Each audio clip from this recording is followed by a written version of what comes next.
Back again. All right, we have all our components, all our tools, all our necessary things. Necessary things. Where is 308? All right. There is 308, and there are the specs. And if you can't read that, that is a cartridge max overall length of 2.810, a brass maximum of 2.015. So those are the two things we're going to be looking at this moment. All right, so I'm probably just going to take one of each. Again, just to tinker. All right, so the ones that worked fine were the chambered. We have a 2.801, and again, if you recall, my bullet powder combination had a min of 2.800, and obviously here's the max of 2.810. So that is within spec, 2.802 almost. All right, so we're going to say that's good. The ones that wouldn't chamber, 2.804. Actually, might as well do them all. 2.80. 2.802. 2.801. 2.797, so that's a shorty, technically, which from 2.802, which from a powder bullet weight pressure is more of an issue than anything else. Same thing, 2.797. So 2.797. So and my control group 2.797 and 2.803.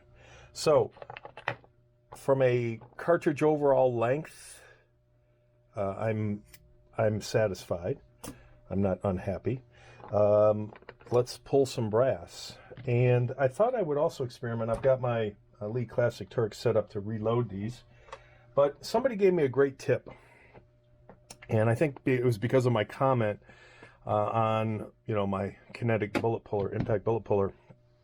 And the fact that I hate this little rubber O-ring because more often than not, depending on what I'm doing, especially 9mm, that thing just goes all over the place and it pops off and it does whatever.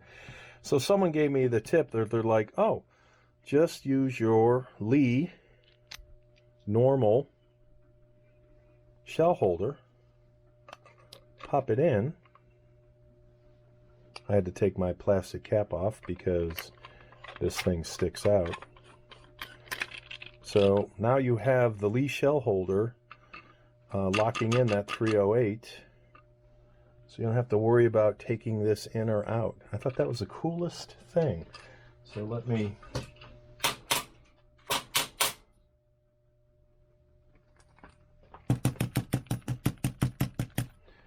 move this out of the way for just a second so as not to get powder all over the place.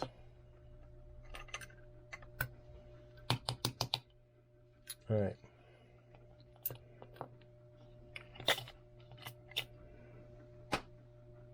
And the nice thing about stick powder is it's relatively easy to deal with. All right. I just didn't want my oily hands. All right, so here's some powder, original bullet. All right, so this casing has to be no greater than 2.015. So let's see what we've got.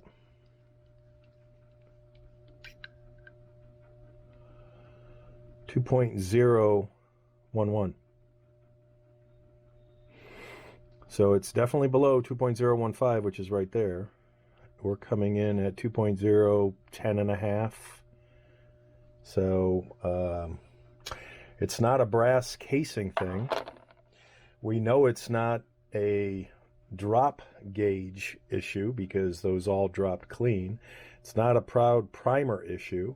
It's not a cartridge overall length issue because we just measured that.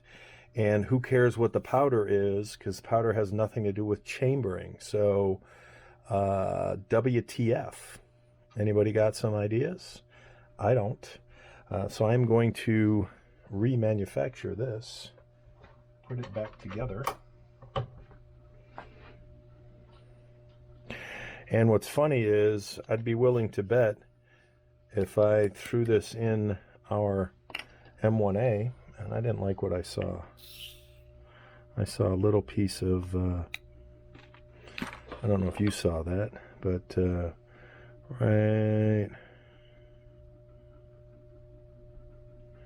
right there. I didn't like that. And I saw another one.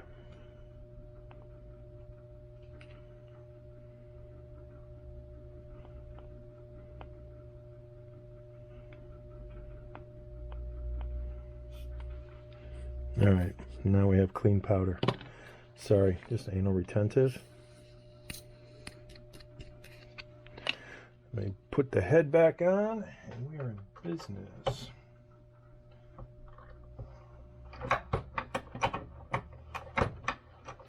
All right, let's bust out the measurement.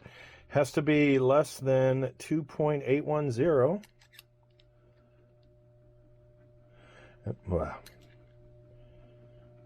And we were at 2.803-ish. Yes. All right, so that wasn't an issue.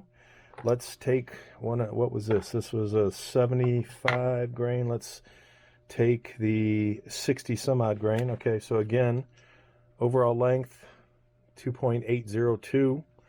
Overall length is not an issue. Let's check the brass. Again, I'm kind of loving this. This makes it so much easier than farging around with that O-ring thing.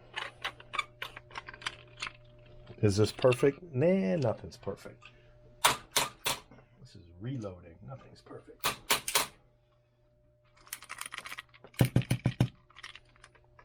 Let's get this out of the way for a second so as not to make a mess.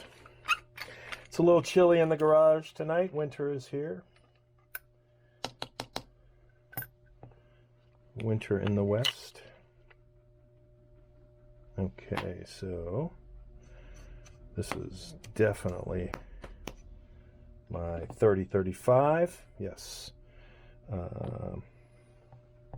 H335, completely different grains. Get this bullet out of here. And again, when you see the, I don't know if you can make those out from this focus again, all those interesting lines. What are those? If anybody knows, please leave a comment. All right, let's see what we've got. 2.8, what did we say was the min for? Double checking. Cannot be longer than 2.015. So 2.015 is right there. And we are right at, depending on where this comes in, 2.014. Again, depending on the burr that it catches, 2.014, 2.012, again, depending on the burr or the little edge or whatever. Point being, 2.013. Point being, we are not at the max. And the only thing I can think of, I won't say only, The one thing that's coming to mind right now is to just take it down that much more so that it's not even close. As I've said in the past, I like to trim my brass as close as possible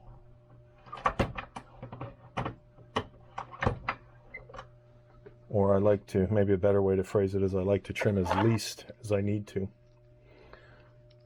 All right, so it can't be greater than 2.0815. 2.802.801, depending on what part of the tip it's hitting that I haven't damaged when I pulled it out. 97, 2.6. So if anything, somebody could say, oh, this is a little short. Well, again, depending on where you're reading it. So, don't know what to say. And the last one we'll take apart is the control group, the ones that did chamber. I'll do this one since I've been dinking around with it. Let's see if we can do a little cheating just to see. Nah, I'm not going to trust that, because technically that says we're at 2.016 and change, and this is one of the ones that chambered. So let's take the control group bullet apart and see what we come up with for case length.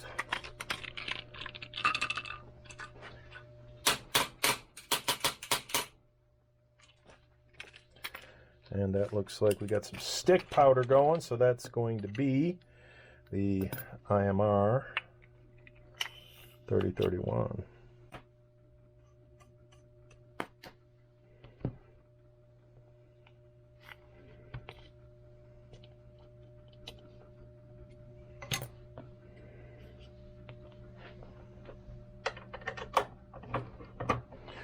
All right, what do we got for brass? 2.011.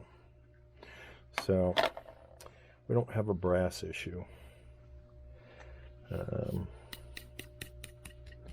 Maybe because this one was, I think, a little closer to the max.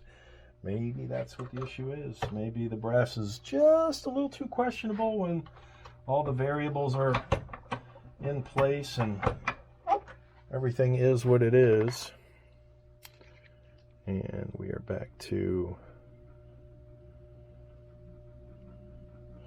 well, that shrank. So technically this would be, from a powder pressure perspective, a little too pressed in there. So we're going to wrap this tonight and say that I'm confused, which is not hard to do, as to why these wouldn't chamber, because there is nothing that doesn't add up. Where's my little cheat card? There's nothing that doesn't add up to these numbers, these mins, these maxes, for the powders, for the 165 and 168, 175 grain bullet with the two powders that I'm using. So I is confused. I do not know what the problem is, but I'm more concerned about these weird lines. So if anybody knows what that may be, because maybe there's an issue. And for anybody who's going to say check head spacing, yes, it clears. It chambers the go gauge, and it does not chamber the no-go gauge. So headspace is good on the rifle, on the barrel bolt combination, and it clearly shot a bunch of bullets that we did make. So we're doing something semi-right, but from a reliability point of view, I wouldn't want to stake my life on that rifle with these rounds. So if anybody knows, let me know. Thanks all. Well, good morning, YouTube. Reloading Bench back with you once again, and we're going to put one last segment into the 308 mystery. We'll tack this on to the end. I don't know if this will be the third or just tack it on to the second part of the series. But as you recall, we had a number of 308s, 175 and 168 grain that didn't want to chamber for whatever reason. And then we had a handful that did chamber, and then we had some ones we made after we got home from the range that, of course, chambered. So I decided to take 2 of the rounds that would not chamber, just for giggles, and we pulled the head, punched the primer out, and no powder. So this is a dummy round. And then all we did was reseat and crimp the head, and we did that with both. So we did it with this first round, and then it chambered perfectly, but we had to have a rubber mallet tapping on the charging handle to get it to eject. Did it the second time, same thing. It chambered fine, but we had to have the rubber mallet, pounding on it. Again, shouldn't happen, because if you recall from the previous video, these were drop tested. Everything was within spec in terms of the case gauge, the cartridge overall length, the brass length, you name it. Everything was fine. Well, then we decided to do test number 3, and this came from a recommendation from an old gentleman that I had a conversation with a number of weeks ago about potentially putting a quick blast, right into the barrel face, where the bolt and the barrel meet. And he's like, yeah, the heat from whatever dissipates. It's you're not talking a huge amount of whatever. So we've not tried it firing, because it does say flammable, so that worries me a little bit. But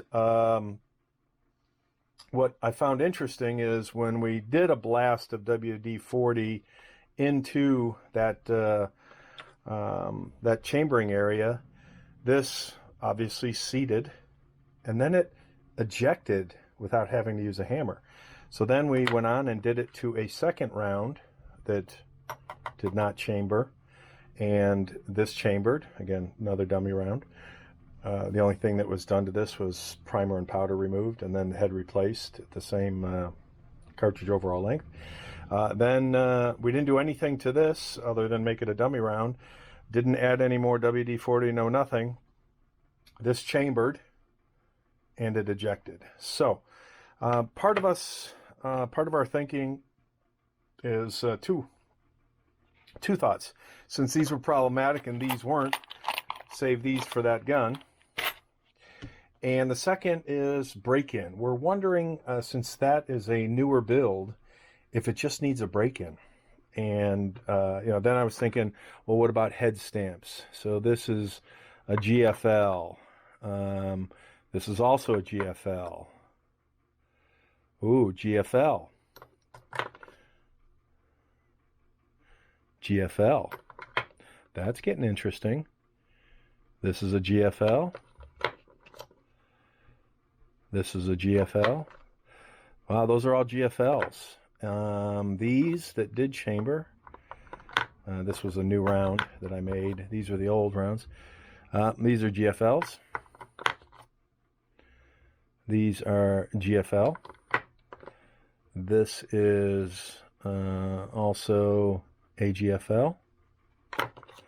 And this is a Barnes. So some of the head stamps that didn't have an issue, GFL. What do we got here? Winchester.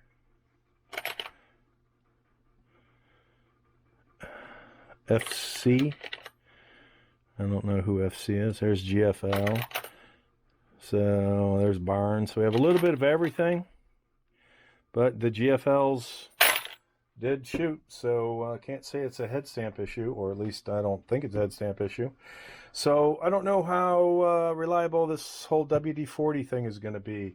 So we'll see. And that is that for at least the foreseeable future. Take care.